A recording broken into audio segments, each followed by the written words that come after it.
Alors, bonjour à tous. Bienvenue sur notre Webitrans, opus numéro 3, destiné à l'appel à projets régionaux, nationaux et européens. Alors, je vous remercie pour les intervenants de couper vos micros. Voilà. Sachez que vos caméras sont coupées ainsi que vos micros. Vous pourrez intervenir au niveau des participants dans l'onglet questions qui pourront être posées tout au long du webinaire. Alors, le programme de cette matinée, de cette heure, on a donc l'introduction e-trans. Je vais peut-être faire un petit focus sur e-trans et ce qu'on propose par rapport à tout ce qui est appel à projet. Nous aurons un focus Europe par Amélie Espérou qui va intervenir au niveau de l'horizon Europe. Nous aurons également une présentation de l'appel à projet Première Usine par le biais de Oumeima Harik. Présentation également de l'appel à projet collaboratif IDEMO régionalisé en France par Marois El Moïse. Et nous aurons l'appel à projet Industrie du futur collaboratif par Nicolas Chevalier. S'en suivra un témoignage donc de haut de gamme pour le projet CS4 par Olivier Faure qui vous présentera le projet et le cheminement avec e-trans. Et vous pourrez terminer par vos questions s'il y en a d'autres qui seront encore en tête d'ici la fin du webinaire. Alors, e-trans, on est quoi? On est un pôle de compétitivité, des mobilités décarbonées et connectées. On est présent sur les filières ferroviaires, automobiles, aéronautiques et en transversale, industrie du futur. Notre rôle, nos services, on est là pour vos projets, on est là pour booster l'innovation au quotidien, on vous accompagne pour innover, pour vraiment accompagner de votre démarrage, de l'idée que vous pouvez avoir jusqu'à la mise sur le marché. On est là pour vous orienter vers les dispositifs de financement, aussi bien français que européens. Vous pourrez voir lors de ce webinaire comment on vous aide là-dessus. Et on a également un appui sur tout ce qui est expérimentation territoriale. On est également là pour activer votre réseau, pour développer votre réseau et vos partenariats à travers des événements qu'on propose chaque mois, qu'on propose régulièrement, que ce soit par le biais, comme aujourd'hui, d'un webinaire, que ce soit par des clubs d'intérêt, par des groupes de travail et également tout ce qui est présentation, salon, etc. Donc, on est vraiment là pour vous appuyer, pour vous mettre en avant, pour mettre en avant vos technologies à travers notre réseau et également pour vous proposer de la mise en relation avec des experts. On est présent au niveau international, donc développer l'innovation à l'international. L'international, l'Europe, c'est une compréhension et des enjeux qui sont différents. Et de là, nous avons une personne qui est dédiée à ce service. Et nous avons également le service de veille qui va vous permettre d'avoir régulièrement, tous les mois, une newsletter, accès à une plateforme où vous avez en permanence tous les appels à projets, les événements de l'écosystème qui sont accessibles, présentés et qui vous permettent un accès beaucoup plus facile. Donc voilà, notre rôle au niveau de chez e-trans. Je vais faire un zoom sur les projets, parce que oui, les projets, c'est un peu la thématique d'aujourd'hui à travers ce webinaire appel à projet. Donc, on est là pour vous accompagner. C'est un accompagnement vraiment complet. On est là de l'idée jusqu'à la mise sur le marché. Donc, on crée des opportunités, des échanges à travers des ateliers, des journées techniques, des rencontres B2B. C'est la détection, l'émergence au niveau des échanges qu'on peut avoir avec vous. Des idées peuvent venir et de là, on se dit présent. On peut vous porter vers un appel à projet, vers la réalisation de ce projet à travers le montage. Donc, aide à la définition et construction du projet collaboratif. On va être présent pour peut-être vous aider à monter un consortium. Parfois, vous avez le projet, vous avez l'idée, mais vous ne trouvez pas le bon appel à projet. On est là également pour vous aider. De là, quand vous avez un appel à projet qui vous correspond, quand vous savez ce que vous allez avoir comme innovation, que tout est bouclé en quelque sorte, on vous propose notre labellisation. Labellisation, c'est un gage de qualité, un gage d'excellence au niveau de vos projets, parce que vous défendez votre projet au niveau d'experts qui vont le labelliser et qui vont en quelque sorte lui donner une sorte de gage d'excellence et qui vont du coup porter, on va dire, ce projet vers les financements beaucoup plus facilement et avoir ce côté effet levier par le biais de la labellisation pour avoir un financement beaucoup plus facilement au niveau des guichets. Parce que tout ce qui est demandé sur la labellisation, c'est ce qu'un guichet de financement attend. Et notre accompagnement ne s'arrête pas là. C'est pas au revoir, vous avez eu les financements, bon courage. On continue à vous accompagner, on suit votre projet et à travers donc la valorisation des projets terminés, l'accompagnement sur la mise sur le marché. Donc voilà, on est vraiment présent au quotidien là-dessus. On est présent pour vous épauler et c'est notre rôle chez e-Trans. Alors, je laisse la main à ma collègue, donc Amélie Espérou, coordinatrice de projet Europe et international pour le Focus Europe, programme Horizon Europe. Merci Elodie, bonjour à tous. Oui, effectivement, donc moi je vais vous faire un focus sur l'Europe.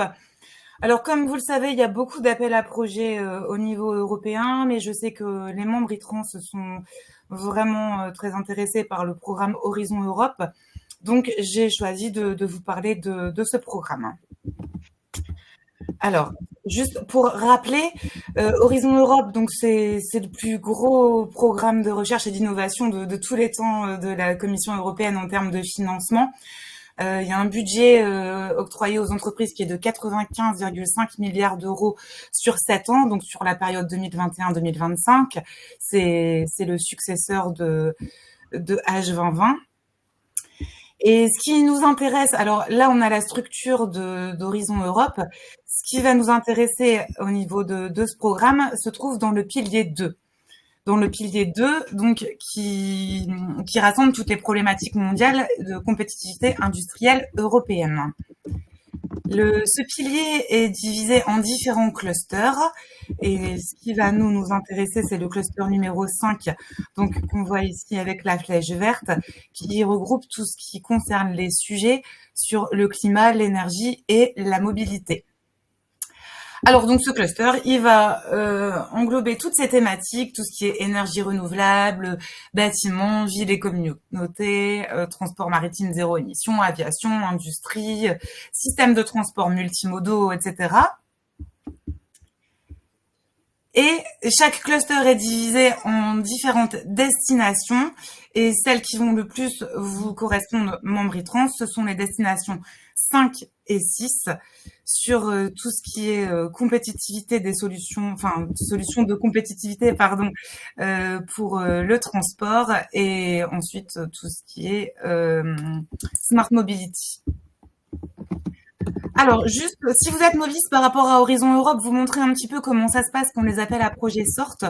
Donc, nous, on fera un webinaire, plus spécifique sur les appels qui vont sortir. Mais juste pour vous montrer un peu la structure. Donc, ils sont présentés comme ça. Vous avez le numéro de la destination. Après, le topic qui va reprendre le programme, le numéro de cluster, l'année du Work Programme, la destination et le numéro d'appel à projet. Ensuite, le titre de l'appel à projet. On saura ensuite, enfin, c'est indiqué si c'est une IA ou une RIA. Donc, l'IA, c'est une Innovation Action normalement financée à 70% et RIA, Research and Innovation Action, avec un financement qui est plus de l'ordre de 100%.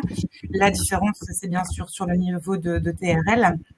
Après, vous avez le budget qui est octroyé pour TechCall et le nombre de projets qui vont être financés avec les dates d'ouverture et les deadlines de dépôt du projet. Alors, voilà les informations qu'on a eues que vous n'avez peut-être pas vous n'avez peut-être pas encore eu. Donc, le work programme pour 2025 va sortir au mois de mars. Les appels à projets vont être publiés en avril 2025 et la deadline de dépôt des projets, ce sera pour septembre-octobre 2025. Donc, voilà ce qu'il faut avoir en tête cette année pour les appels Horizon Europe. Alors, pour candidater, donc il faut étudier votre capacité à répondre au projet, savoir comment vous allez vous positionner dans le projet. Est-ce que ce sera en tant que lead partner ou en tant que partenaire? Trouver des partenaires européens, chose sur laquelle on peut vous accompagner. Monter un consortium. Donc là, on a besoin d'un minimum de 3 partenaires de 3 pays européens. Sachant que là, récemment, on a le Canada, la Suisse et la Corée qui se joignent à Horizon Europe. Mais là, ça va dépendre des appels à projets. De toute façon, ce sera précisé parce que tout est toujours écrit. Et ensuite, rédiger le projet. Et donc, nous, on peut vous accompagner donc, sur l'identification des appels à projets qui peuvent répondre à votre besoin, le montage de votre consortium et un support administratif et financier. Pour monter votre consortium, on a le réseau RC que vous connaissez peut-être. Si vous le connaissez pas, n'hésitez pas à me contacter par la suite, je pourrais vous le présenter. Donc un réseau de clusters ferroviaires européens où on peut aller chercher des compétences complémentaires à la vôtre. On a également le réseau EEN, là quand on sort un peu plus du secteur ferroviaire, parce qu'RC est quand même un réseau ferroviaire. Et l'outil Kaila développé par HDFID qui peut également vous aider. Et en région Hauts-de-France, alors pour ceux qui ne sont pas de la région Hauts-de-France, il y a d'autres dispositifs qui existent dans d'autres régions. Mais en région Hauts-de-France, on a un dispositif qui vous permet d'avoir un accompagnement par un consultant. Donc pour relire le projet, pas rédiger à votre place. Là, nous, on est là, e-trans, pour vous accompagner. Mais en tout cas, pour donner une vision d'ensemble. Et ça peut même aller jusqu'à l'accompagnement sur la rédaction du Grant Agreement. Voilà, donc j'avais pas beaucoup de temps. J'espère vous avoir donné un petit aperçu sur ce qu'était Horizon Europe. Donc on attend la publication du Work Programme en mars et les appels à projets au mois d'avril. Et on reviendra vers vous à ce moment-là pour vous donner de plus en plus d'informations. Voilà. Merci beaucoup Amélie. Alors n'hésitez pas à poser vos questions dans l'onglet questions qui se trouve en bas à droite de vos écrans. Donc je les demanderai au fur et à mesure voilà, du webinaire. Comme ça vous pourrez avoir vos réponses de suite et n'hésitez pas à en poser par la suite s'il y a des choses qui viennent mûrir au cours de ce webinaire. Alors on a une première question. Donc comment les entreprises du secteur de la mobilité peuvent-elles maximiser leurs chances de succès dans les appels à projets? Donc en termes de collaboration avec des partenaires internationaux et financement pour les innovations dans le transport durable.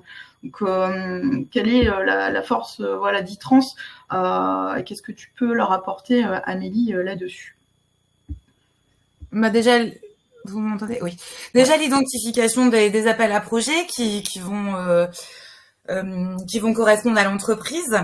Après, la recherche de partenaires, là, comme je le montrais, donc bon, pour le ferroviaire, on a RC. Pour tout ce qui est autre secteur, il y a le réseau EEN, qui est un réseau en fait où il y a des bureaux dans tous les pays et qui peut éditer des fiches de recherche de partenaires qui sont diffusées partout en Europe.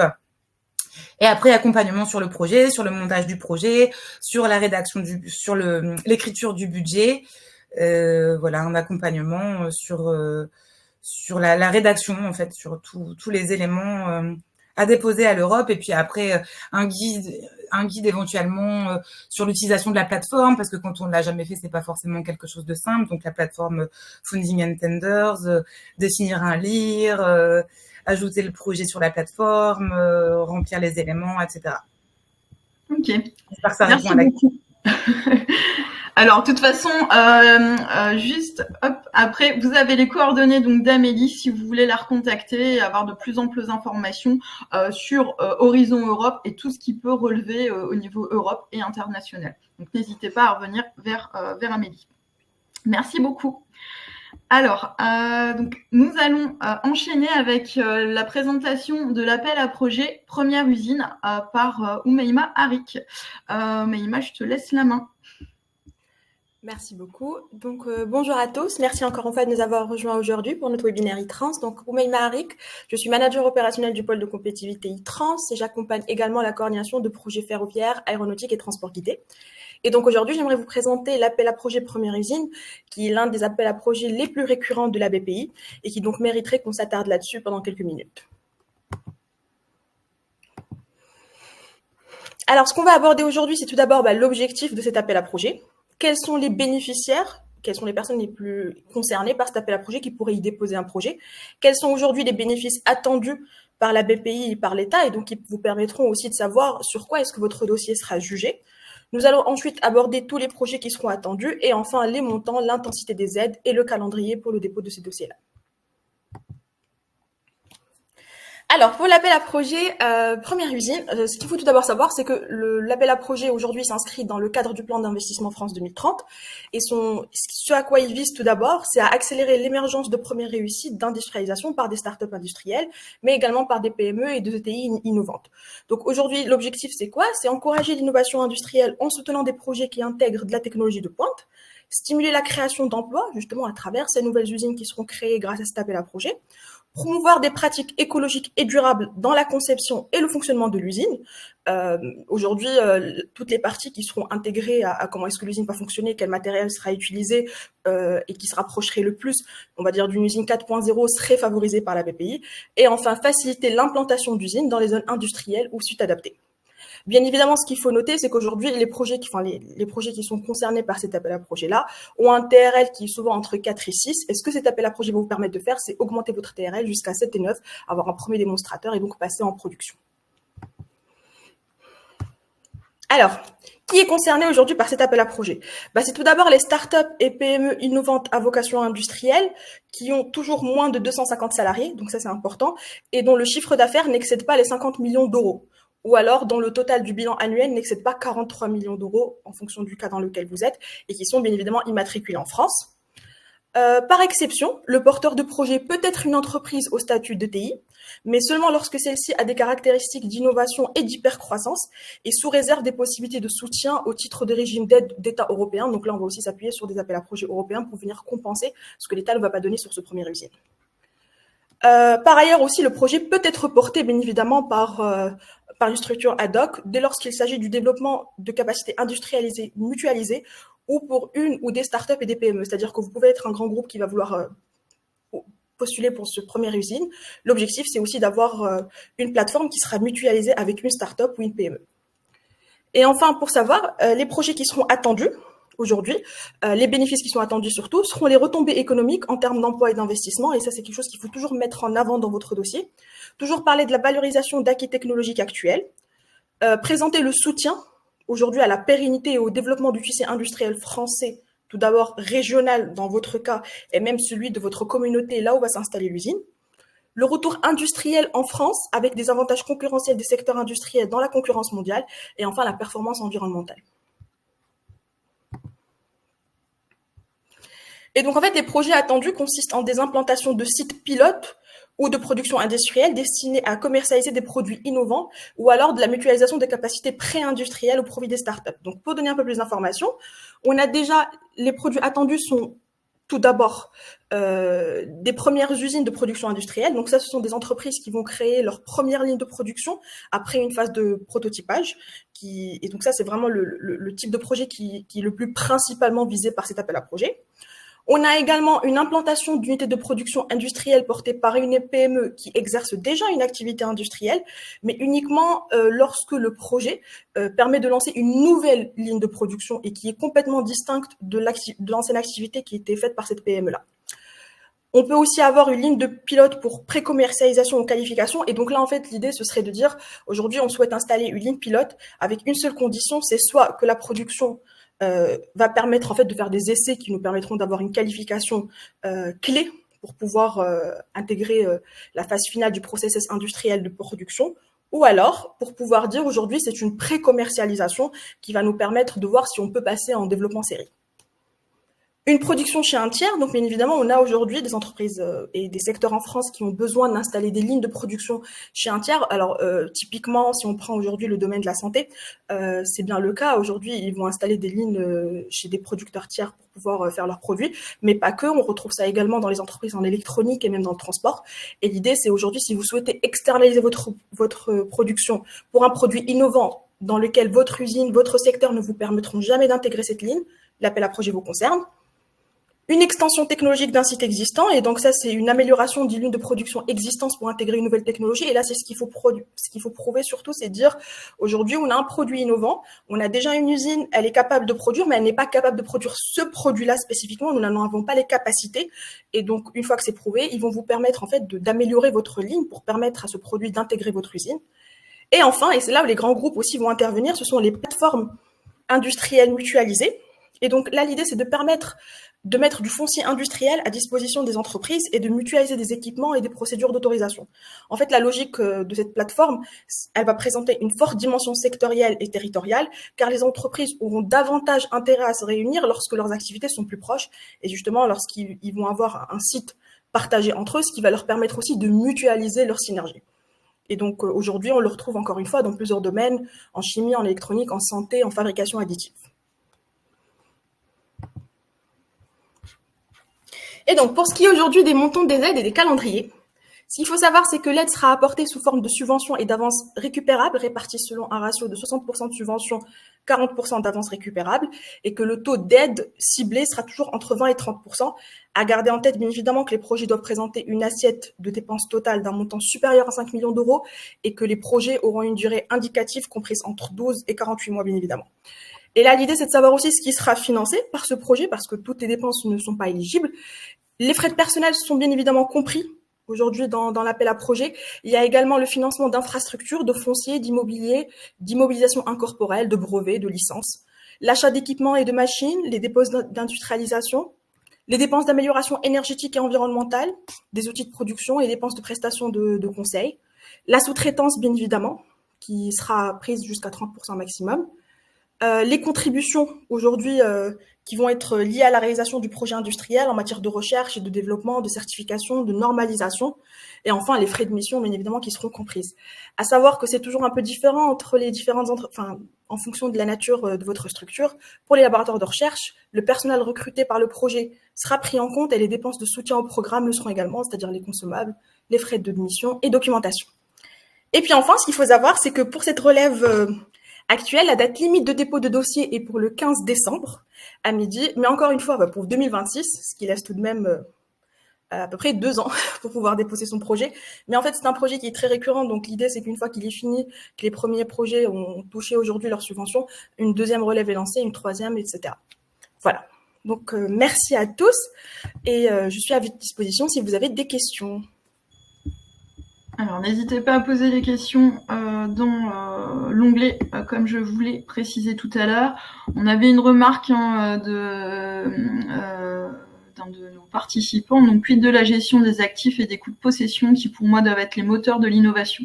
Alors j'avais demandé une petite précision, je l'ai pas encore eu pour l'instant, donc n'hésitez pas à revenir vers nous ensuite pour échanger là-dessus. Alors, on a une autre question qui était venue, donc que se passe-t-il si une entreprise dépose un dossier première usine et que le financement n'est pas obtenu? D'accord. Effectivement, ce cas de figure aura lieu. On a plusieurs dossiers qui sont déposés pour différents appels à projets. Et malheureusement, tous les projets ne seront pas financés. Aujourd'hui, il n'y a pas aussi la capacité de faire ça. Et l'idée, c'est là où, à mon sens, en tout cas, l'intérêt d'être suivi par un pôle de compétitivité intervient. C'est qu'on n'est pas uniquement là pour labelliser le projet. Enfin, on est effectivement là pour labelliser votre projet, comme l'a bien précisé Elodie, pour l'accompagner depuis son émergence, pour vous aider à monter votre dossier, vous aider à le déposer. Mais on est également présent à la fin. C'est-à-dire, si demain vous êtes financé Si demain vous êtes financé, ce qu'on peut faire, c'est vous accompagner bien évidemment sur l'installation de votre usine. Mais si vous ne l'êtes pas, si vous recevez un refus, ce qu'on peut faire également, c'est vous trouver des financements alternatifs. Aujourd'hui, nous suivons un cas bien précis que je pourrais vous partager, qui est celui de Greenray, une société italienne qui souhaite s'installer en France et donc qui avait déposé son dossier pour première usine et qui s'est vu refuser le financement. Et donc ils sont revenus vers nous et aujourd'hui, nous sommes en train de s'articuler avec la région des Hauts-de-France parce qu'ils voulaient s'installer justement à Valenciennes, dans la région du Valenciennois, avec la communauté urbaine de Valenciennes, avec la région des Hauts-de-France, comme j'avais précisé, et même avec la DGE, pour pouvoir leur trouver des financements nécessaires, les orienter vers d'autres appels à projets potentiels. Et aujourd'hui, nous avons justement trouvé un plan d'action qui leur correspond parfaitement, qui est celui d'avoir tout d'abord un financement de la part de la communauté de Valenciennes, un autre de la part de la région des Hauts-de-France, passer par des fonds de transition juste, et enfin essayer de créer un démonstrateur avec la SNCF qui permettrait donc de montrer l'intérêt de leur projet. Donc l'idée, c'est que nous ne sommes pas uniquement présents sur une phase amont, mais également sur l'aval pour vous accompagner jusqu'au bout de votre projet, qu'il soit accepté ou pas. J'espère que j'ai répondu à votre question. Merci beaucoup, Maïma.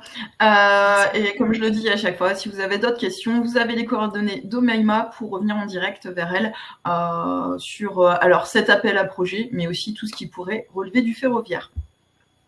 Merci. Alors, je passe la main donc à Marwa Anne-Moïse pour la présentation des projets collaboratifs IDEMO régionalisés en Hauts-de-France. Donc bonjour à tous. Alors, le IDEMO régionalisé, c'est une action pilotée par BPI, la région et l'État pour financer et mettre en valeur le savoir-faire. Alors, c'est pas. Oui, le savoir-faire du territoire en matière de projets d'innovation et en matière de décarbonation. Donc, les objectifs restent assez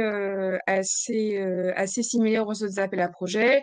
Donc, soutenir les entreprises innovantes, renforcer l'économie régionale et stimuler l'innovation et l'emploi. Et bien sûr, se démarquer et mettre en exergue le savoir-faire de la région en matière d'innovation et de décarbonation.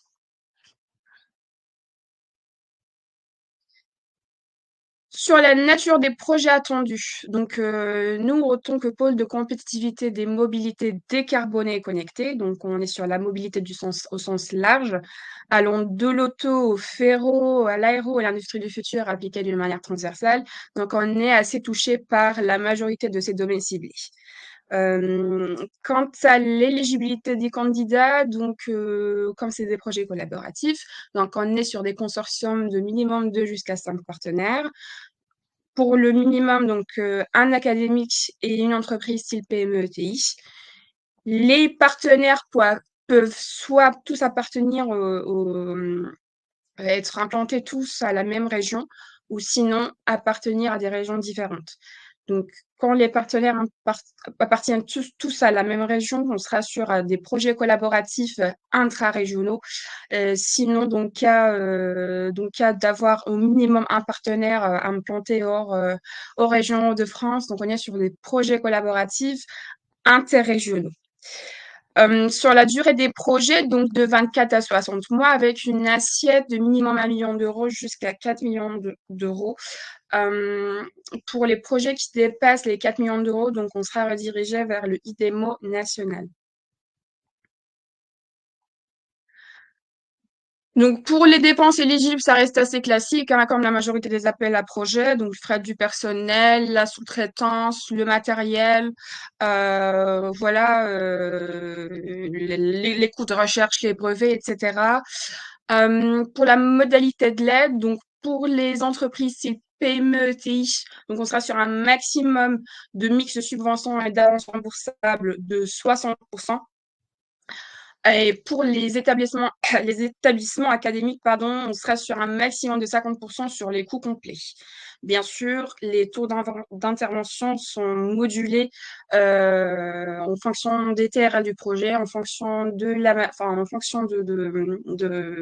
l'état d'avancement du projet, aussi dans la limite du budget disponible. Alors, comment on sélectionne les projets? Donc, il faut vendre au maximum et mettre tout pour gagner en crédibilité et mettre en avant son projet. Donc, passons par le consortium, bien détaillé qui fait quoi. Les business plans, les lots sont bien détaillés. Le caractère innovant, les retombées économiques, la concurrence à l'international aussi. Il faut très, très bien expliquer et détailler lors du dépôt. Donc, pour les prochaines relèves, on a jusqu'à octobre 2025, donc il reste un peu de temps. Le IDEMO régionalisé, c'est majoritairement 2 relèves, une en avril et une en octobre, depuis que ça a commencé. Et donc, le dépôt du dossier se fait sur le site innoavenir.hautdefrance.fr. Et avant de déposer le dossier, il faut un petit booster, un petit catalyseur pour booster le financement. Et donc, on peut passer par la labellisation de la pôle de compétitivité. C'est quoi la labellisation? C'est une audition à Blon qui se fait en amont de la vraie audition devant un guichet de financement, BPI ou autre. Donc là, on est dans le cadre de la BPI. La labellisation, c'est une évaluation, c'est une expertise de votre dossier qui se fait en interne. Et donc, votre projet est labellisé ou pas. On prend en compte les mêmes critères qui sont cités pour l'évaluation de vos dossiers. Et si votre dossier est labellisé, si votre dossier coche toutes les cases, il y a une lettre de labellisation qui est soumise avec le dossier sur le guichet de financement et ça pèse le pour et le contre de votre projet. Donc, on vend votre projet, on met en avant toutes les cases que votre projet coche. Donc, la qualité du consortium, le caractère innovant, le caractère environnemental, les retombées économiques, la concurrence internationale. Voilà, donc toutes les causes sont bien cochées, mais aussi on met en avant nos inquiétudes par rapport à votre dossier. Donc, ça se passe en toute objectivité. Et donc, pour la BPI, donc, ils voient que c'est tout un travail qui a été fait en amont, que toutes les choses qui étaient incohérentes ont été corrigées par le pôle de compétitivité. Donc, n'hésitez pas, s'il y a un projet dans le tuyau, si voilà, vous souhaitez déposer pour un appel à projet, n'hésitez pas à passer par la labellisation parce que c'est un catalyseur et c'est un effet levier pour obtenir les financements publics. Donc voilà, donc s'il y a des projets dans le tuyau, si on a juste une idée, comme l'avait bien expliqué Elodie, donc nous, on accompagne de l'émergence de l'idée jusqu'à l'industrialisation. C'est une idée de projet. Si on cherche un consortium, si on cherche des partenaires et si on cherche un financement, il faut toquer à la bonne porte. Et puis, j'attends, vous m'envoyez un message, un mail et on en discute avec grand plaisir. Merci. Merci beaucoup Marois. Alors on a une question. Une fois qu'un projet est financé dans le cadre de cet appel à projet, est-ce qu'il y a un suivi en fait spécifique régional pour s'assurer de sa bonne mise en œuvre et son impact? En gros, est-ce qu'on est là encore après? Alors déjà, si on finance un projet, c'est parce que il coche toutes les cases. C'est voilà, quand on présente un projet, on présente pas juste la mise en œuvre, mais on présente le processus jusqu'à l'industrialisation. Donc oui, le suivi se fait par les financeurs et aussi par nous en tant qu'accompagnateurs dans la région, pôle de compétitivité. Donc on suit le projet sur toutes ses phases. On s'assure que c'est bien financé, on s'assure que l'industrialisation se fait et que tous les besoins auxquels on est confronté, enfin auxquels les porteurs de projets sont confrontés, ont eu des réponses. Et donc voilà, donc le projet pour être financé, oui, c'est bien. S'il est financé, c'est excellent, mais il faut de la valorisation derrière et il faut le mettre en avant. Merci beaucoup. Et n'hésitez pas à revenir vers Marois si vous avez des projets dans ce domaine et si vous souhaitez plus d'informations par rapport à ce qui a été présenté aujourd'hui.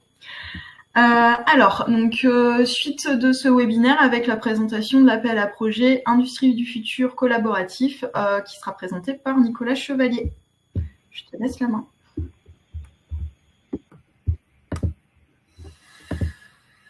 Bonjour à tous, donc je suis Nicolas Chevalier, coordinateur de projet Industrie du futur au sein du pôle de compétitivité. Je vais vous parler aujourd'hui de l'appel à projet collaboratif Industrie du futur. Ce dispositif financé par la région permet à des entreprises, des centres techniques ou des laboratoires de travailler ensemble. On parle donc de projet collaboratif. Il sera nécessaire que les acteurs soient situés dans la région de France. On parle également d'industrie du futur, ce qui sous-entend qu'on recherche des leviers de compétitivité. Je vais vous présenter tout ça plus en détail. Voilà, je vais revenir sur les objectifs de cet appel à projet, les thématiques, qui sont les bénéficiaires et les bénéfices qui sont attendus, l'aspect financier avec les montants, les intensités des aides et un petit point sur le calendrier.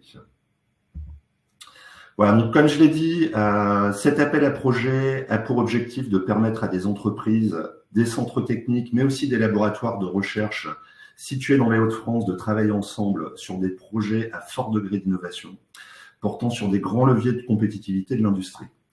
Par exemple, les objets connectés, l'Internet industriel, les technologies de production avancées, les thématiques de la robotique, de la fabrication additive, également les thématiques, les nouvelles approches de l'homme au travail, l'organisation et le management innovant. Ça prend également en compte les usines et lignes ou des îlots collectés, pilotés et optimisés, ainsi qu'un aspect économique et sociétal avec la prise en compte des enjeux environnementaux, sociétaux, tels que la décarbonation, la sobriété énergétique et le RSE, la responsabilité sociétale de l'entreprise. Qui sont les bénéficiaires de cet appel à projet? Alors, bien évidemment, j'en ai déjà parlé, les entreprises industrielles et de services à l'industrie, les centres techniques ou de transfert de technologie, les établissements d'enseignement supérieur et de recherche, donc nos académiques. Voilà. Quels sont les bénéfices attendus?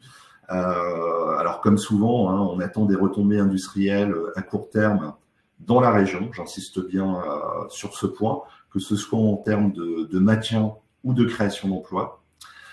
On attend également une augmentation et la valorisation de l'effort de recherche en région sur des sujets avec un fort impact sur l'économie. L'implication des doctorants sur des projets en relation avec les industriels. Favorisons non seulement l'innovation, mais aussi leur employabilité. Voilà, et également une dimension dans le cadre de la dynamique régionale REF 3. Voilà. Sur les bénéficiaires, j'attire votre attention sur quelques points. Donc, je l'ai dit tout à l'heure, on parle de projets collaboratifs, que ce soit entre des entreprises, des centres techniques, des académiques. Quelques exemples pour cadrer un peu les choses. Déjà, il faut que la collaboration soit effective, bien entendu. Il est possible d'avoir un consortium. Donc, quand je parle de consortium, je parle de partenaires du projet qui peuvent être uniquement des entreprises. Si c'est le cas, à minima, une PME doit être dans ce consortium et aucune entreprise ne peut supporter à elle seule plus de 70% des coûts éligibles. Les coûts éligibles, j'y reviendrai juste après. Un autre type de consortium, ça peut être une entreprise, quelle que soit sa taille, avec un ou plusieurs établissements de recherche et de diffusion des connaissances. Ces derniers ne supportant que 10% des coûts admissibles et il y a également un droit à publier les résultats de leur propre recherche. Voilà. Dernier point important que je voulais souligner dans le cadre de ces partenariats, il est important de noter que le chef de file du projet doit obligatoirement être une entreprise ayant un établissement situé dans la région Hauts-de-France. L'aspect financier, donc, le montant, les intensités des aides. Donc, pour les entreprises et les centres techniques, on peut avoir un taux de subvention de 40% maximum pour les entreprises non PME et les centres techniques ou de transfert, de 50% maximum pour les PME. Montant maximum de subvention qui peut aller jusqu'à 200 000 € à répartir entre les entreprises et les centres techniques de recherche. Point également important à noter, ce montant peut monter à 300 000 € si un laboratoire de recherche académique est présent dans le projet. Concernant les laboratoires de recherche académique, le taux de subvention est de 50% maximum. Donc, on parle de financement, mais qu'est-ce qui est financé? Donc, pour les entreprises et les centres techniques, on parle de frais de personnel, de matériel, de fourniture, de services et de services extérieurs. Pour les laboratoires de recherche, on pourra supporter des frais de recrutement pour le projet et des dépenses de soutien au programme, tels que des consommables, des frais de mission, de documentation. Un dernier point, donc le calendrier. À noter également que cet appel à projet sera clos le 30 juin 2025 à 12 heures. Particularité, il n'y a plus de date de relève intermédiaire. Autrement dit, vous pouvez déposer votre projet dès qu'il est prêt. Il sera étudié au fil de l'eau. Voilà. J'ai essayé d'être synthétique. Si vous avez des questions, n'hésitez pas. Et en sachant également que nous avons la chance, juste après, d'avoir le témoignage d'Olivier Faure de Haut de Gamme, qui a bénéficié de ce dispositif régional. Merci beaucoup Nicolas. Alors on a une question. Les projets visant le développement d'une nouvelle méthode de monitoring de composants mécaniques, donc en vue entre autres d'une réduction des coûts de maintenance, sont-ils éligibles à cette AAP? Et si oui, dans quelle branche seraient-ils orientés parmi celles qui ont été présentées? Alors je relis la question. Vas-y.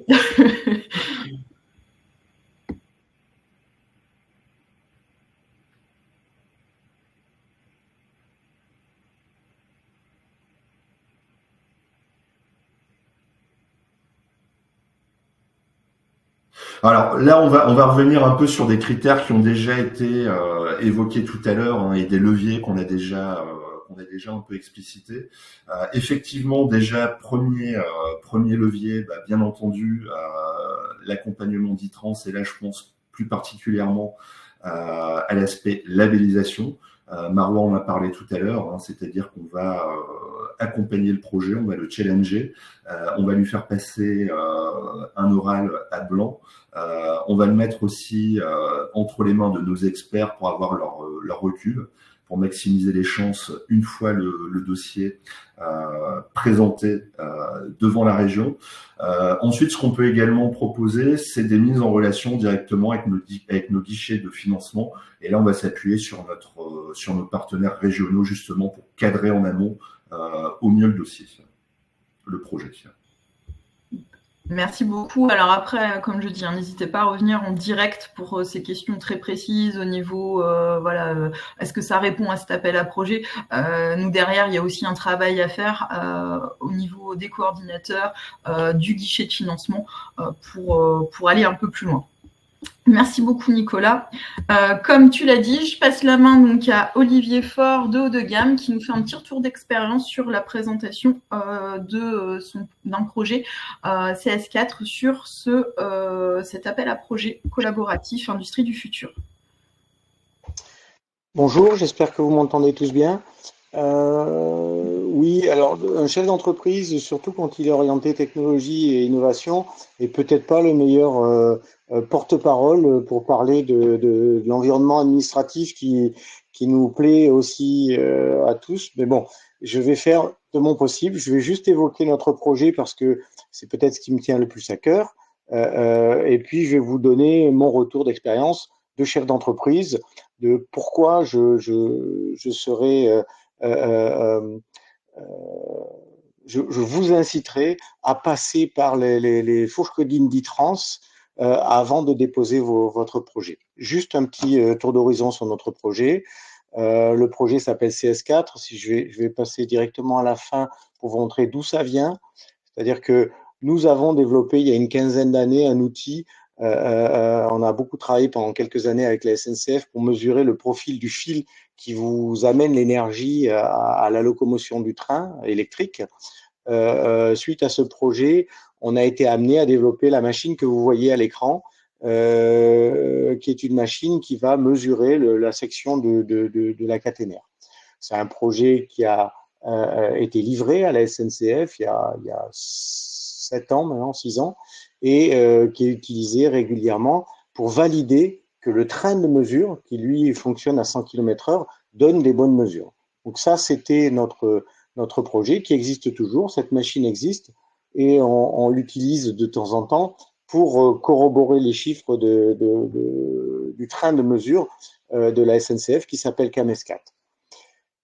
En voulant étendre notre activité, on s'est aperçu que cet outil était capable de pouvoir intervenir sur différents réseaux ferroviaires en France et des réseaux de tramway.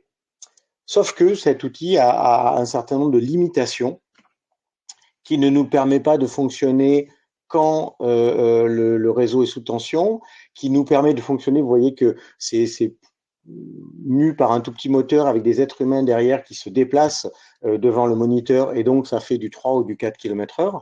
Donc ces limitations-là nous ont posé question et ont fait que le réseau ferroviaire complet qu'on ciblait pour pouvoir faire les analyses de mesure était limité. Et donc on a fait appel à Itrans en disant nous voudrions déposer un projet pour avoir une aide, pour transformer notre savoir-faire sur l'outil qu'on a développé pour la SNCF en un savoir-faire plus pertinent qui répondrait à des besoins beaucoup plus larges. Donc c'est ce qu'on a fait. Et peut-être que le plus intéressant, c'est pour ça que je vais essayer de pas trop m'appesantir sur notre dossier, mais étant de la technique, j'aime bien avancer la technique. Donc on a travaillé le sujet pour arriver à la fin à un projet qui a donné une aide sur laquelle nous allons démarrer incessamment sous peu. On a eu l'accord récemment et on a commencé à mettre les hommes en face ce mois-ci. Pourquoi Itrans? Pourquoi la labellisation? C'est comme quand vous faites des bacs blancs. Quand vous faites des bacs blancs, on vous demande de vous mettre dans les mêmes conditions que quand vous allez passer le bac, et on a des auditeurs qui viennent vous auditer pour vous dire ça tu l'as pas bien fait, ça correspond pas.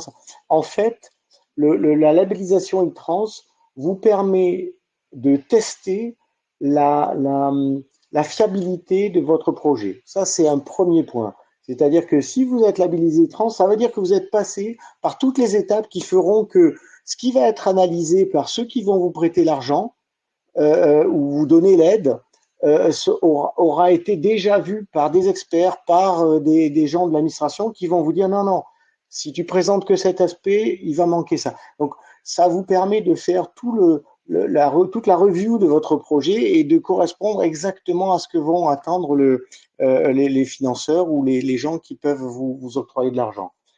Une autre raison, c'est que j'ai connu les projets Itrans déjà depuis quelques années, puisqu'on était impliqué avec le projet SNCF. Ce qui a évolué et que je trouve très positif, c'est que en plus maintenant, lorsque vous soumettez un dossier à Itrans, il faut avec eux construire vers qui vous le portez. C'est-à-dire que ce n'est pas juste ok, je vais voir si mon projet il tient la route, c'est quelles aides vous visez, chez qui vous allez porter la solution, de manière à ce que Itrans, non seulement ils vous font le fameux bac blanc qui vous fait tester toutes les cases, mais en fonction de vers quoi est destiné, et là ils peuvent ouvrir des portes en disant attendez, en ce moment il y a des aides possibles chez lui.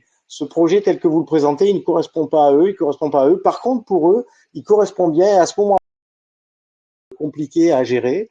Le passage par Itrans, pour moi, est un passage obligé qui permet de, fiabiliser votre dossier, 2, trouver la bonne aide pour votre projet, et 3, valider que l'ensemble de votre dossier par rapport à l'aide visée correspond.